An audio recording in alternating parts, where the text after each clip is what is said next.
너무나 부족한 저를 이 존귀한 제단에 불러주신 좋으신 하나님께 찬양과 감사를 올려드립니다.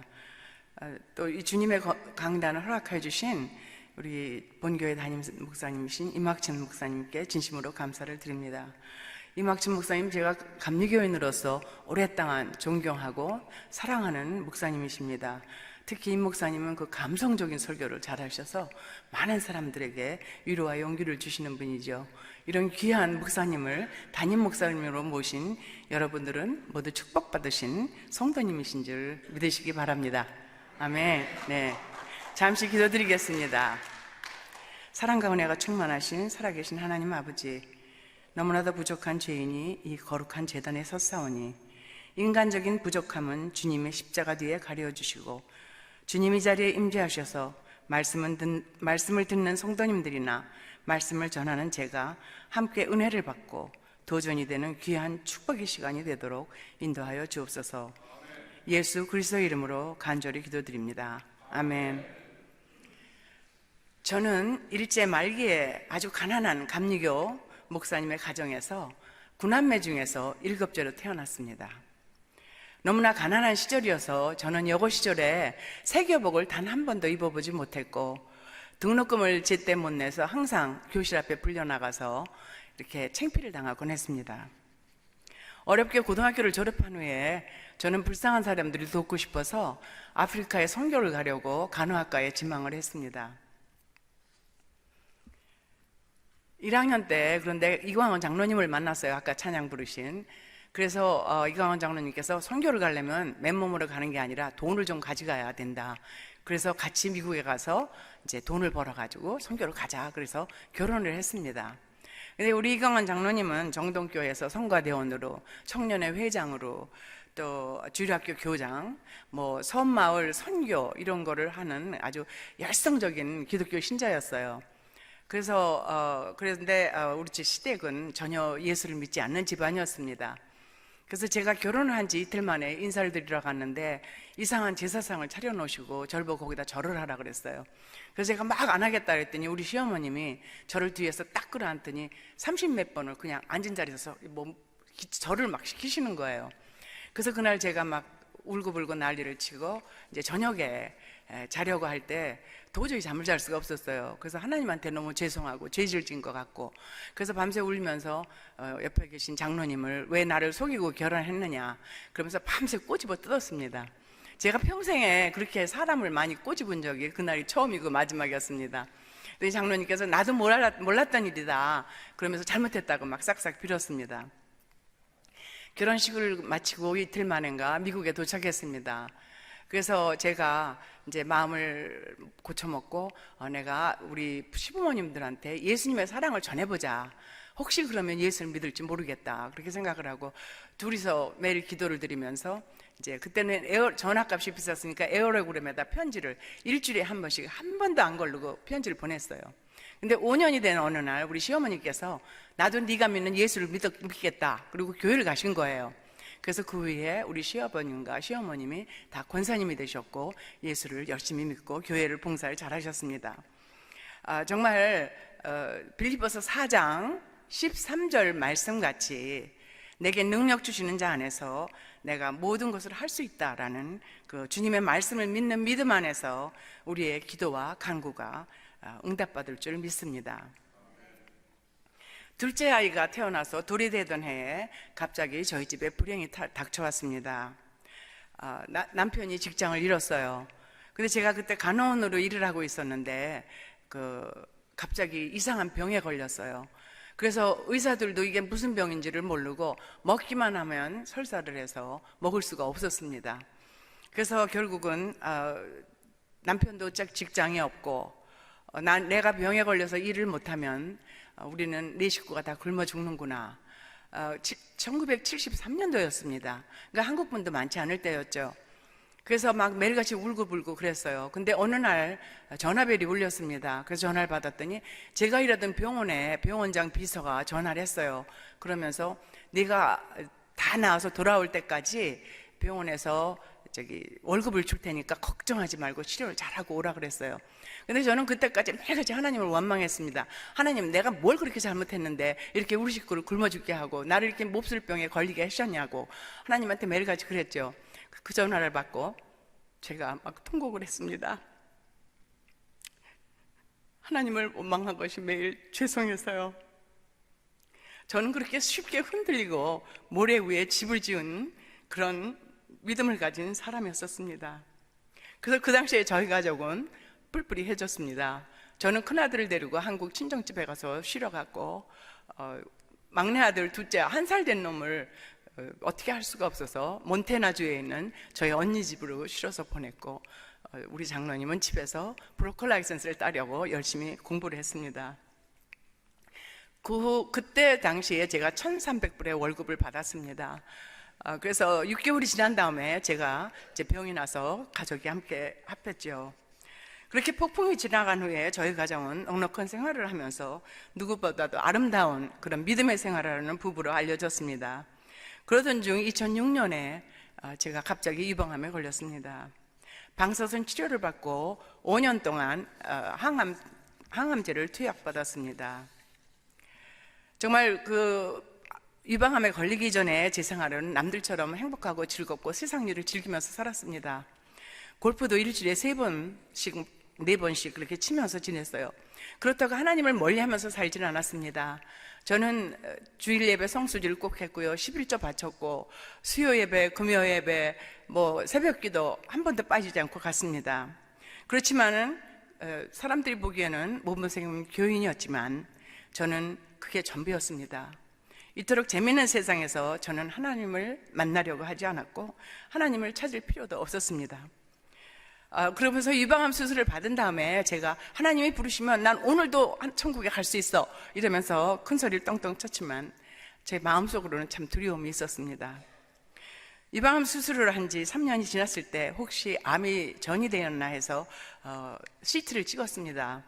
그랬더니 폐에 이상한 검은 점들이 있는 거예요.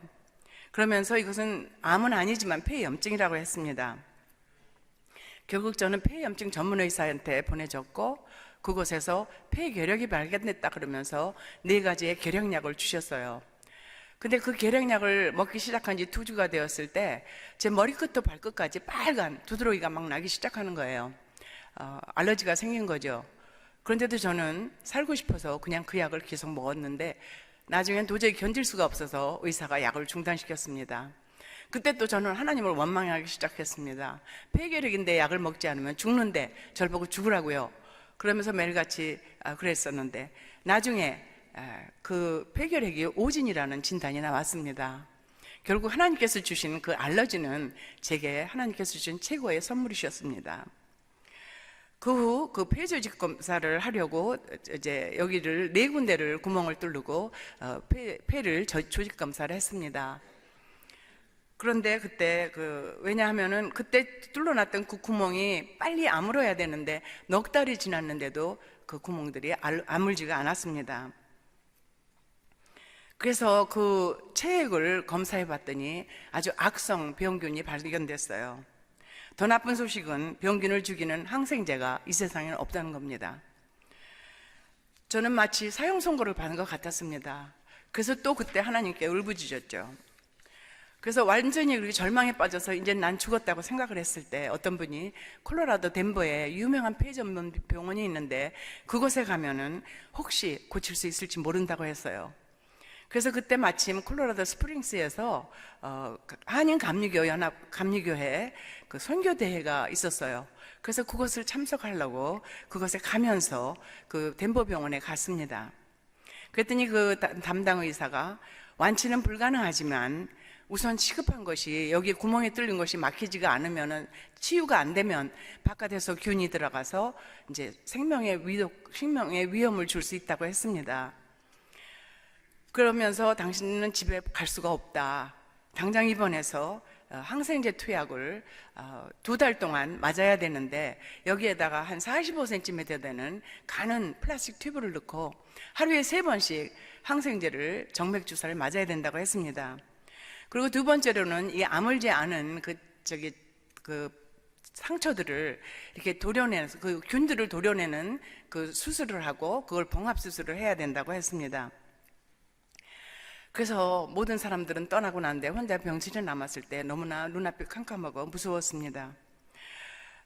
담당 의사의 주선으로 제가 외과 의사를 소개받았는데 그 외과 의사가 저보고 언제 수술하고 싶냐고 그러는 거예요. 그래서 내가 금요일 날 수술해 달라고 그랬더니 저는 집에 올 수가 없어서 일주일 후에 이제 수술을 하기로 했어요. 근데 그 외과 수술 의사는 1년에 유방암 수술만 300건 이상 하는 유명한 분이었어요. 그런데 저를 만나고서는 금방 수술을 해주겠다는 거예요. 그러면서 자기 점심시간에 12시 반에 수술을 해주셨습니다. 그 모든 것은 정말 하나님의 은혜였습니다. 근데 수술하고 나서 그 의사가 수술이 너무 잘 됐다면서 자기는 베케이션을 간다 그러면서 내일 퇴원하고 LA로 집으로 가라 그랬어요. 근데 수술한 날 밤에 제가 꿈을 꿨습니다. 근데 제가 많은 튜브를 온몸에 꽂고 있었는데 그냥 환자복만 입고 그 병실 앞에 서 있는데 제 앞에서 키가 큰 남자가 무무 드레스를 입고 막 화려한 색깔을 입고 막 미친 듯이 춤을 추는 거예요. 그래서 이게 뭐야? 그리고 제가 혼자 소리를 쳤습니다. 그랬더니 깜짝 놀라서 깼더니 제가 숨을 쉴 수가 없는 거예요. 그래서 막 숨을 쉴 수가 없어서 막 간호원들을 부르고 가슴을 치고 막 예수님을 찾았습니다. 예수님, 아까 제가 수술방에 갈 때 제 손 잡아주셨잖아요. 지금 어디 계세요? 나 좀 살려주세요. 막 그러고 소리를 질렀어요. 그랬더니 갑자기 막 웅성웅성거리는 소리가 들렸습니다. 제 귀에서. 왜 중보기도 드릴 때 여러분들 막 소리 지르면서 기도 드리잖아요. 그런 소리였어요. 그래서 이게 무슨 소리야? 그러고 혼자 제가 소리를 쳤더니 큰 우레 같은 음성이 들렸는데 이것은 LA 연합감리교회에서 너를 위해서 드리는 중보기도다. 그런 음성이었어요. 주님의 음성이었죠. 우리 교회에서 저를 위해서 중보기도를 드린다는 거예요. 저는 깜짝 놀라서 눈을 떴습니다. 그랬더니 그 중보기도가 향에 대해서 연기같이 이렇게 하늘로 올라가고 있었어요. 그래서 이렇게 쳐다보고 있는데 갑자기 하늘문이 딱 열리더니 그 기도가 하늘 보좌로 올라가는 걸 봤습니다. 저는 깜짝 놀라서 정신을 차렸어요. 난 살았다. 하나님께서 나를 살려주실 것이다. 이런 확신이 들면서 제가 심호흡을 하기 시작했습니다. 그랬더니 제가 숨을 쉴 수 없었는데 갑자기 숨을 쉬게 됐어요. 나중에 그 다음날 레지던트가 와서 얘기를 하는데 제가 수술 후유증으로 기흉에 걸렸다는 거예요. 기흉은 뭐냐면 여기를 너무 깊이 들어가는 바람에 이로 공기가 들어가서 그 폐가 이렇게 돼 있어야 숨을 쉬는데 폐가 컬랩스 된 거예요. 납작해져서 숨을 쉴 수가 없게 된 거예요. 잘못하면 죽는 거죠. 제가 그때 정말 그 환상을 보지 않았다면 저는 죽었을 겁니다. 근데 그때 심호흡을 하는 바람에 공기가, 산소가 제 폐로 들어가서 다시 펴져서 숨을 쉴 수 있게 했었는데 6시에도 다시 그런 어택이 왔지만 그때는 제가 알고 심호흡을 해서 살아났습니다. 그 레지던트가 다녀가면서 당신이 기흉으로 죽을 뻔했는데 사라져서 고맙다 그러고 가는 거예요. 그러고 났는데 한 중년 백인 의사가 오더니 한 50대 정도 된 분이었는데 네가 지난밤에 죽을 뻔했다 그래서 내가 왔다 그러면서 나는 내 의사는 아니지만 아까 수술 전에 폐 근처를 수술하기 때문에 나한테 컨설테이션을 해서 내가 너를 보러 왔다 그러는 거예요. 그러니까 눈앞이 또 깜깜해졌어요. 난 또 죽었구나. 의사 없으면 병원에 있어도 죽는 거 아니에요? 그래서 제가 나는 덴버에 단 아는 사람 한 명도 없고 나 의사도 베케이션 갔고 난 어떻게 했으면 좋을지 모르겠다. 그러면서 의사를 이렇게 쳐다보는데 의사와 눈이 딱 마주치는 순간 제 눈에 눈물이 핑 돌았습니다. 그랬더니 그 의사 선생님이 저를 손을 딱 붙잡더니 걱정하지 말라고 I'll be your doctor 그러는 거예요. 그래서 그분이 이제 저를 제 의사가 된 다음부터 이제 기흉 치료가 시작됐습니다. 그래서 이제 아침 7시와 오후 4시에 체스트 엑스레이를 찍고요. 그리고 마스크로 산소를 아주 맥시멈으로 주면서 막 이제 운동하고 걸어야지 빨리 난다고 그래서 이만한 산소 탱크를 끌고 그리고 병원을 걷고 했습니다.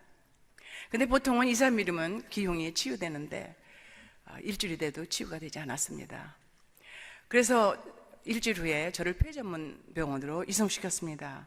근데 나중에 알고 봤더니 그 의사는 덴버에서 가장 유명한 폐 전문 의사였어요. 그리고 제가 너무 무서워해서 하루에 2번씩 회진해달라고 그랬어요. 그랬더니 아침 한 번, 저녁 한 번, 2번씩 와주셨어요. 근데 나중에 알고 봤더니 간호원들이 그러는데 그분은 너무 바빠서 자기 환자도 하루에 한 번도 회진을 못한대요. 누구의 빽이었겠습니까? 하나님 아버지의 빽이었죠. 그때 제가 가지고 있던 그 병균은 내성이 강해서 아미케이신이라는 항생제를 맞아야 됐었습니다. 근데 그 당시에 전국에 그 아미케이신이라는 공급이 끊어졌어요. 품절이 돼서 단지 그 폐 전문 병원에만 국가에서 대여주고 있었습니다. 그래서 외과 병원에도 제가 그 약이 없어서 매일같이 그 폐 전문 병원에서 이만한 약인데 그거를 날라서 저한테 외과 병원으로 갖다 줬어요. 사람이. 그런 일은 병원 역사상에 없었다고 합니다. 정말 하나님의 은혜가 아니고는 제가 살아있을 수가 없었죠.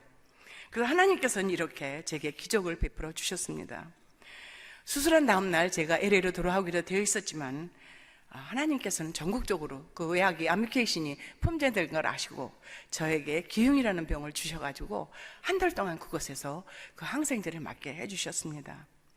한 달 후 제 폐기흉이 그때서야 호전이 돼서 비행기를 탈 수 있다고 의사가 그래서 이제 비행기를 타고 LA로 돌아와서 그 시달스 사이너스 그 병원에 약이 있다고 그래서 그곳에서 한 달 동안 그 통원 치료를 하면서 IV를 맞았습니다. 근데 병원에서 그 주사를 맞던 어느 날 간호원이 제게 오더니 이게 마지막 주사약이야. 우리 병원에 이제 2병이 남았는데 그것은 죽어가는 환자를 위해서 이머전시로 가지고 있어야 돼서 그거는 그 법적으로 그렇게 해야 된다 그러니까 더 이상 너한테 줄 수가 없어 그러는 거예요. 근데 그날이 제가 딱 2달 되는 그 항생제를 맞기 시작한 지 딱 2달이 되는 날이었습니다. 하나님께서는 그렇게 정확하게 저를 인도해 주셨고 저를 치료시켜 주셨습니다. 그렇게 폐염증으로 사투를 벌이면서 그 이후 2달 동안의 IV 정맥 주사를 맞은 이후 1년 동안 4가지의 항생제를 제가 투약받았습니다. 그러는 동안에 저는 알지 못하는 또 귀에 알러지가 생겼어요. 그래서 귓속이 퉁퉁 붓고 막 가렵고 엑지마가 생기고 진물이 나고 그래서 귓속이 퉁퉁 부면 말을 잘 들을 수가 없었습니다. 그래서 가장 저가 슬픈 것이 교회에 가면 설교 말씀을 들을 수가 없었어요. 사랑하는 교회 여러분, 귀가 잘 들릴 때 목사님의 설교 말씀을 열심히 들으십시오. 목사님의 설교 말씀이 은혜롭고 잘하고 못하고가 문제가 아니라 내 마음에 밭이 옥토냐 또는 돌닥밭이냐가 문제입니다. 우리가 통에 물을 담으면 물통이 되고 쓰레기를 담으면 쓰레기통이 되고 실례되는 말씀이지만 똥을 담으면 똥통이 됩니다. 여러분의 마음속에는 무엇을 담고 사십니까? 우리 마음속에 욕심을 가득 담으면 욕심쟁이가 되고 거짓말을 가득 담고 살면 거짓말쟁이가 됩니다. 내 마음속에 무엇을 담느냐에 따라서 내가 어떤 그릇이 되냐가 결정이 됩니다. 정말 여러분들이 성경 말씀을 듣고 읽고 쓰고 암송하고 묵상하며 우리 마음속에 하나님의 마음을 가득 담으면 우리는 하나님의 사람이 되고 내 삶의 변화가 일어나서 새로운 피조물이 되어서 예수님의 참 제자가 될 수 있습니다. 저는 모든 세상 일들이 잘 돌아갈 때 세상 즐거움을 제 마음속에 가득 담고 살았습니다. 그러다가 유방암, 또 고칠 수 없는 귓속의 알러지, 불치의 폐염증, 작년에는 후두 종양 제거 수술을 받는 등 육신의 고통을 통하여서 하나님을 만나기를 원했고 하나님을 찾았고 하나님을 경배했습니다. 사도 바울의 고백처럼 제게 고칠 수 없는 병들을 주심은 하나님의 은혜였습니다. 시편 179편 71절에서 72절 말씀에 고난당한 것이 내게 유익이라 이런 말미암아 내가 주의 윤례들을 배우게 되었나이다. 주의 입의 법이 내게는 천천 금은보다 좋으니이다. 정말 고난당한 것이 제게 유익이 되어서 저는 주의 윤례를 배우게 되었고 예수님을 찾았고 말씀을 회복하는 축복을 받았습니다. 그래서 저는 그동안에 병든 동안에 신구약을 2번 필사하는 축복을 받았습니다. 2010년 덴버 병원에서 천국문을 보고서 죽음의 문턱에서 살려주신 그날 마음속으로 주님께 소원했습니다. 주님께서 저를 살려주신다면 10년은 주님의 이름을 창대케 하기 위해서 열심히 일하겠사오니 저를 축복의 통로로 써주시옵소서. 주님께서 제게 길을 열어주신다면 5대양 6제들을 다니면서 주님의 복음을 증거하겠습니다 라고 했습니다. 정말 하나님의 은혜로 제가 그동안 그 이후 뉴욕, 콜로라도, 한국, 베트남, 몽골까지 다니면서 하나님의 은혜를 간증했습니다. 주님께서는 또한 저를 기독교 상담학을 공부할 수 있도록 그 아픈 동안에 축복하여 주셔서 제 나이에 상담 전공 교육과 박사학위를 받는 축복을 주셨습니다. 박사학위를 받은 후 저는 또 하나님께 불평했죠. 비싼 돈 들여서 박사학위 받아서 뭐에 쓰시려고요. 매일같이 그렇게 하나님께 투정 부리는 날, 어느 날 하나님께서 음성을 주셨습니다. 가난한 외국 대학에 가서 무료로 봉사해줘서 거저 줘라 하는 음성을 들었습니다. 정말 막막한 심정이었어요. 70이 지난 나이에 누가 날 써주겠습니까? 사방에 알아보던 중 울란바토르에 있는 공과대학, 후레 공과대학과 또 그곳에 있는 트리니티 그 감리교 신학교에서 저를 교수로 받아주겠다고 하는 희소식을 받았습니다. 그래서 제가 피스코에 신청을 했습니다. 허락이 나왔는데 멕시코, 필리핀, 아프리카, 중국 어디든지 가도 되는데 몽골은 안 된다고 그러는 거예요.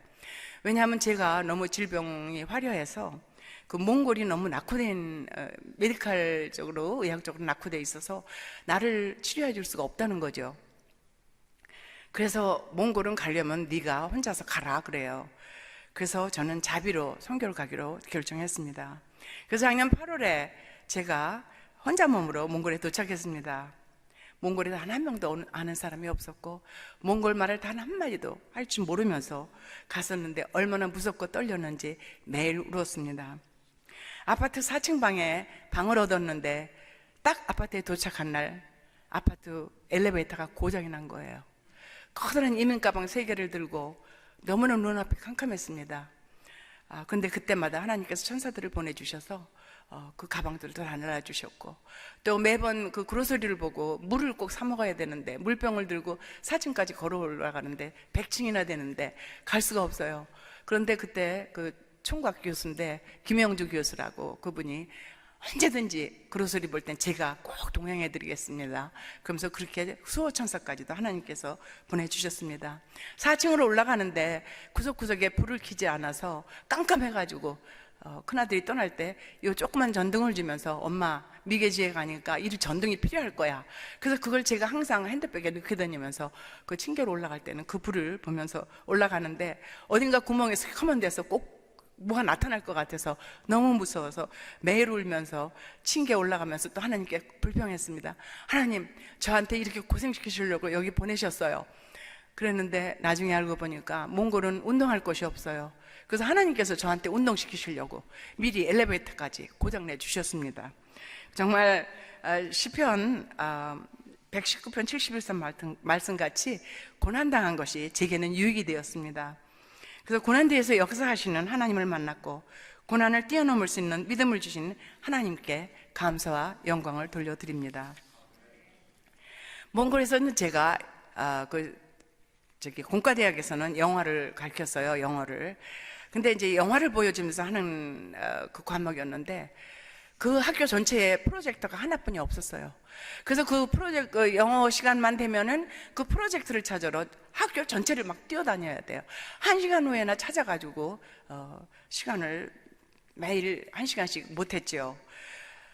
그래서 제가 미국으로 연락했어요. 장로님이 한 달 후에 이제 저한테 필요한 물건들을 사오기로 하셔서 프로젝트를 사오셔가지고 그때부터는 이제 제 시간에 시작할 수가 있어서 너무나 좋았습니다.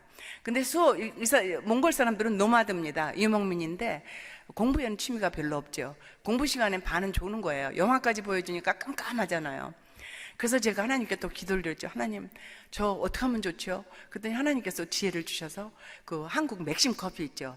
그 아침에 가서 뜨거운 물을 끓여가지고 맥심 커피를 다 하나씩 타먹게 종이컵도 사가서 주고 아침에는 빵을 사서 주고 오후에는 쿠키나 초콜릿 그 커피하고 대접을 하면서 그렇게 공부를 했습니다.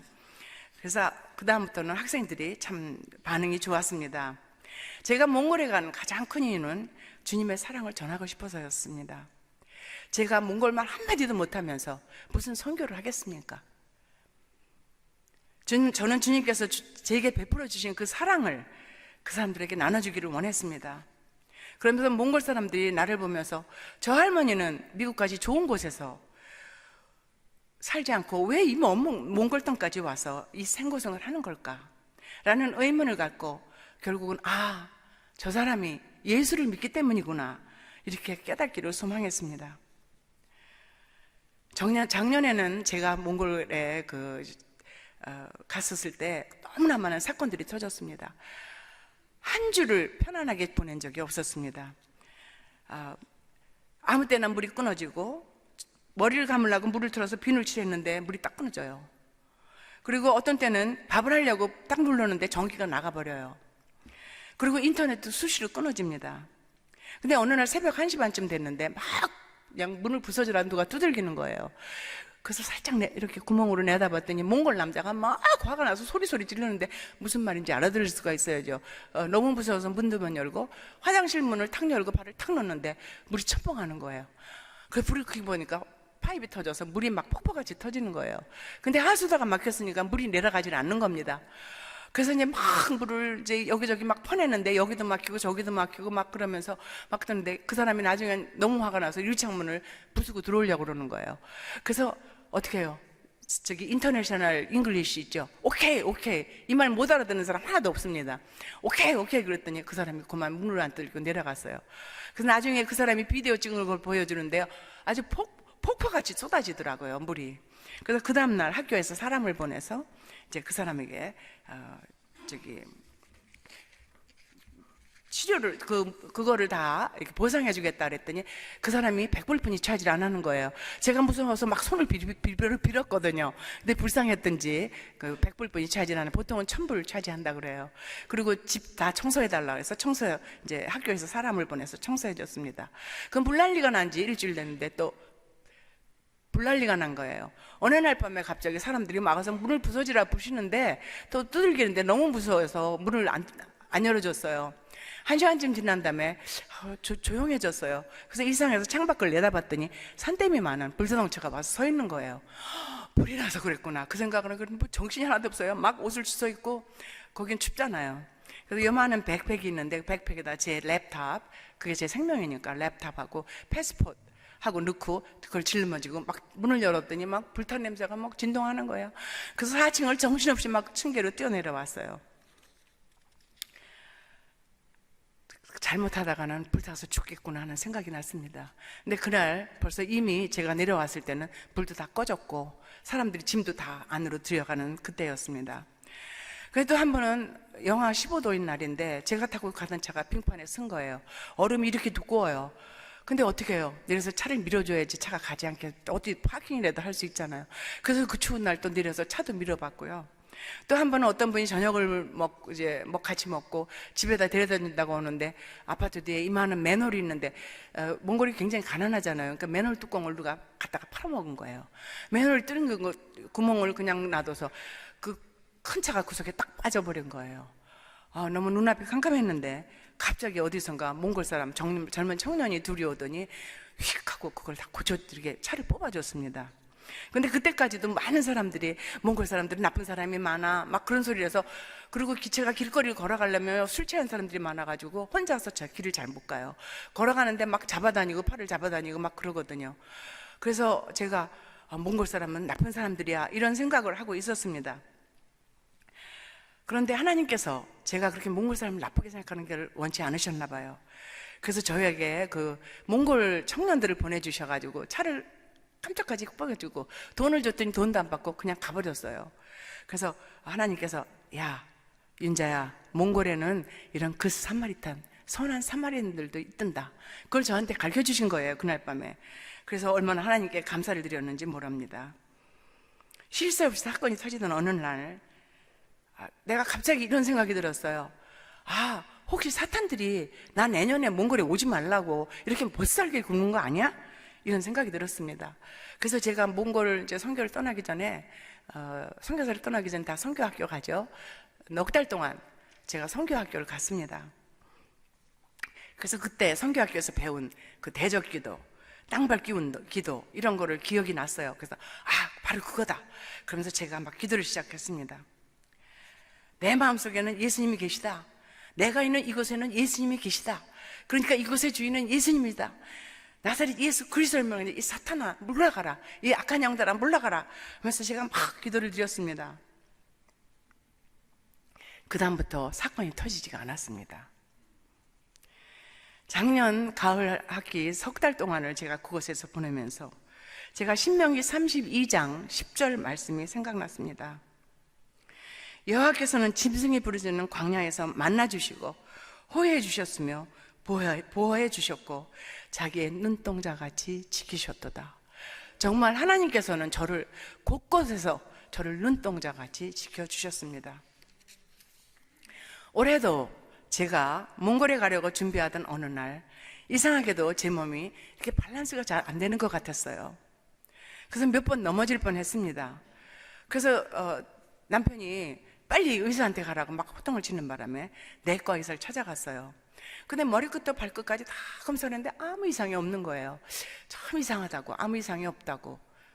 그런데 이 사람이 그러면서 그냥 나가려고 하다가 혹시 모르니까 요 밑에 층에 신경내과 의사가 있는데 UCLA 교수니까 믿을만 하다고 한번 가보겠냐고 그래요. 그래서 가겠다고 그랬더니 그 당장에 전화를 걸더라고요. 그러면서 너 이 환자 좀 봐줄 수 있냐? 그랬더니 그 의사가 오늘 6시에 오라고 그래요. 그래서 오케이 그러고 6시에 갔습니다.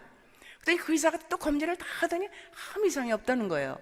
그러면서 그 의사가 뭐라 하냐면 참 이상하다고, 내가 환자를 6시에 본 적이 단 한 번도 없다는 거예요. 근데 왜 내가 널 6시에 봤는지 모르겠다 이러는 거예요. 왜 봤겠어요? 하나님 빽이죠.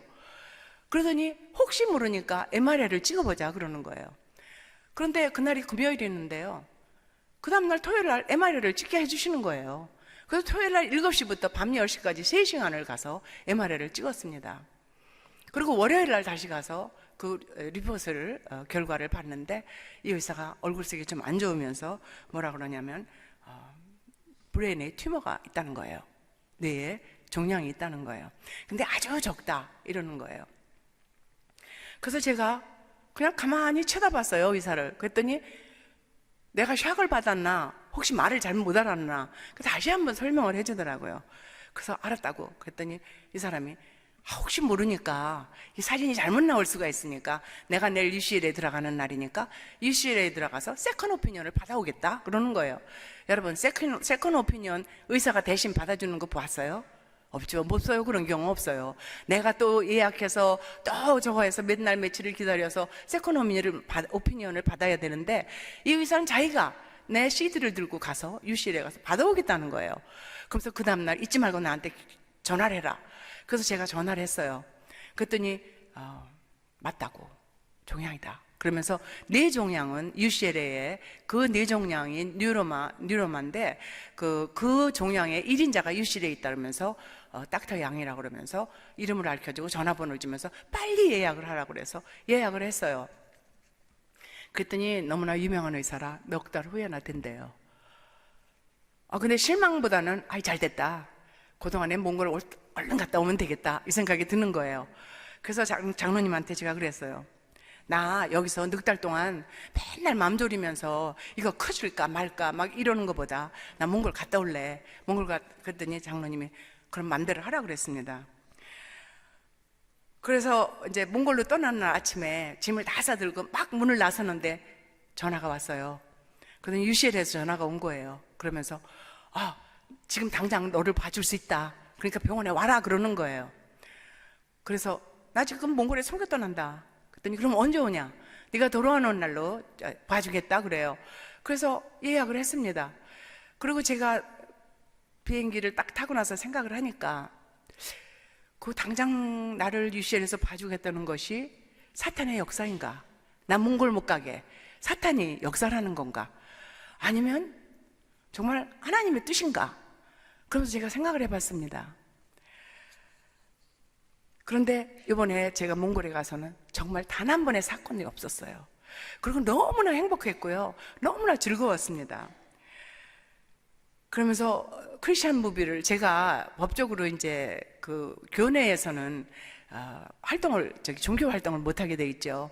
그래서 제가 법적으로 할 수가 없어서 그렇게 살짝 무비에, 크리스천 무비를 4개를 가져가서 보여줬습니다. 그랬더니 어떤 학생이 이번에는 그래요.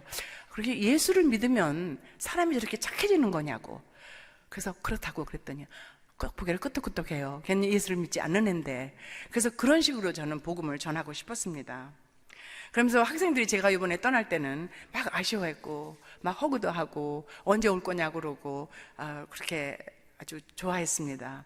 근데 몽골에는 상담책이 없을 뿐, 제가 이제 감리교 신학교에 가서는 상담학을 가르쳤습니다. 기독교 상담학을 가르쳤는데 몽골에는 상담학이 없을 뿐 아니라 상담이란 단어도 없습니다.